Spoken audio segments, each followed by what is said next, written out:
राधा है। मैं यूपी से आई हूँ और मैं कंप्यूटर कोर्स सीखने आई हूँ। और आज की जो प्रतियोगिता है उसमें मेरा विषय है द्रौपदी से द्रौपदी कार्यक्रम किन किन घटना से जुड़ा हुआ है और इसमें मेरा योगदान।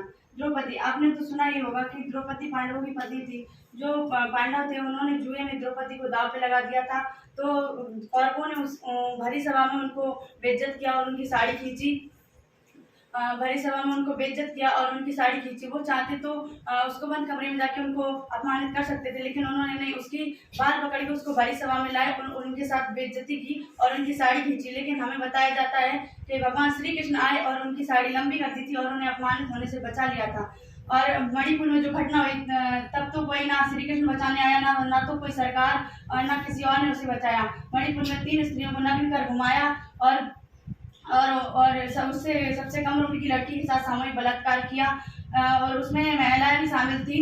और एक और घटना मैंने सुनी हुई जो हाथरस की है, मनीषा वाली अपनी माँ के साथ खेत में घास काटने गई थी। तो वो उसकी माँ आगे घास काट रही थी और वो पीछे। तो पीछे से उसको 4 लड़के मुंह दबा के ले गए और उसके साथ सामूहिक बलात्कार किया। और जब उसकी माँ मदद के लिए गांव में गई तो किसी ने उसकी मदद नहीं की। और उसकी माँ जब वापस आई तो मनीषा वाल्मीकि की बॉडी उसको नहीं मिली। पुलिस वालों ने उसकी बॉडी को जला दिया। तो उसकी माँ की आखिरी इच्छा थी कि मेरी बेटी तो मर गई, लेकिन कुंवारी लड़की को हल्दी लगाई जाती है। तो उसकी माँ की इच्छा थी कि मैं अपनी बेटी को हल्दी लगाऊं। और लेकिन जब भी कोई अपराधी मरता है तो उसकी भी आखिरी इच्छा पूरी की जाती है, लेकिन मनीषा वाल्मीकि की माँ की इच्छा पूरी नहीं की गई। लेकिन डीएसके में कार्यक्रम रखा गया था कि मनीषा वाल्मीकि की फोटो पे सभी ने हल्दी लगाई और उसकी माँ की इच्छा पूरी की। और मैंने एक दिल्ली की घटना सुनी हुई है, जो एक लड़का था एक लड़की से प्रेम करता था। तो वो लड़का मुस्लिम था, लेकिन उसने लड़की से झूठ कहा कि मैं हिंदू हूँ। तो दोनों की बात होते होते वो बात शादी तक पहुँच गई। तो लड़की को पता चला कि लड़का मुस्लिम है। तो उसने कहा तुमने मुझसे झूठ कहा है, तुमने मेरे साथ धोखा किया है। तो उसने उससे बात करना बंद कर दिया। तो लड़कियों को बुरा लगा और गुस्से में उसने एक दिन साक्षी जा रही थी तो उसको पकड़ा और उसको चाकू से बहुत बार वार किया और उसके सर पे इतने जोरदार वार किया पत्थर से कि वो मर गई। और वहां से गुजरते हुए लोगों से उसने मदद मांगी, लेकिन किसी ने भी उसकी मदद नहीं की। सब वहां से गुजरते गए। उनको ये भी नहीं लगा कि आज किसी और की बेटी के साथ हो रहा है, कल अगर हमारी बेटी के साथ ऐसा हो तो कोई हमारी बेटी की मदद न करे तो हमें कैसा लगेगा। आज किसी और के साथ हो रहा है, कल हमारे साथ हो, हमें उसका साथ देना चाहिए, ना कि उसको इस तरह छोड़ देना चाहिए।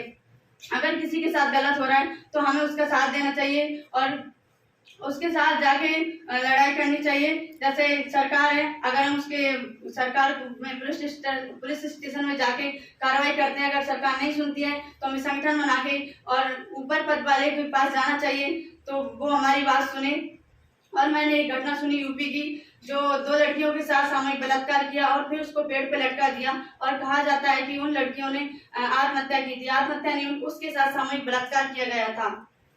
और एक और यूपी की घटना है, एक व्यक्ति था जो रोज शाम को शराब पी के आता और अपनी पत्नी के साथ अत्याचार बलात्कार करता और अपनी पत्नी को बहुत मारता पीटता था। तो उस औरत ने एक बार कहा कि आप मुझे इतना मारते पीटते हो, मेरी गलती क्या है, मुझे रोज शाम को शराब पी के आते हो और मारते हो। इतना सुन पति को गुस्सा आया और उसने अपनी पत्नी के सर पे कुल्हाड़ी से वार किया। इतना घाव हुआ उसको, बहुत उस लड़की के साथ इतना गलत किया गया। इतना गलत क्यों होता है, महिलाओं के साथ ही क्यों इतना गलत होता है। उन्हें भी आजादी है जीने से, लेकिन उन्हें जीने नहीं दिया जाता है। ना तो चैन से जीने दिया जाता है, ना तो चैन से मरने दिया जाता है। और एक और घटना हमने सुनी है, जो पुराने जमाने में सीता ने अग्नि परीक्षा दी थी। तो इस बार एक व्यक्ति था जो अपनी औरत से झगड़ गया। तो वो औरत को घर से बाहर निकाल दिया। वो औरत गई पुलिस स्टेशन, उसने न्याय मांगने के लिए गई, लेकिन पुलिस वालों ने कहा चलो मैं तुमको न्याय दूंगा और उसको होटल में ले गए और उसके साथ 4-5 दिन लगातार बलात्कार किया। और जब उसके पति ने रिपोर्ट लिखाई कि मेरी पत्नी गुम हो गई है, तो वही पुलिस वाले उसकी पत्नी को घर लेके आए और उसके पति को सौंप दिया। और उसके पति ने कहा कि आप 4 दिन मेरे से दूर रही हो तो अब तुम अग्नि परीक्षा दो, मैं कैसे मानूं कि तुम पवित्र हो। तो उसके पति ने तबेले में तेल डाला और उसमें खोलते तेल में एक सिक्का डाला और बोला इसमें से सिक्का निकालो बाहर तो मैं मान लूंगा कि तुम पवित्र हो। उस औरत ने हाथ डाला उसमें तो उसका हाथ जल गया।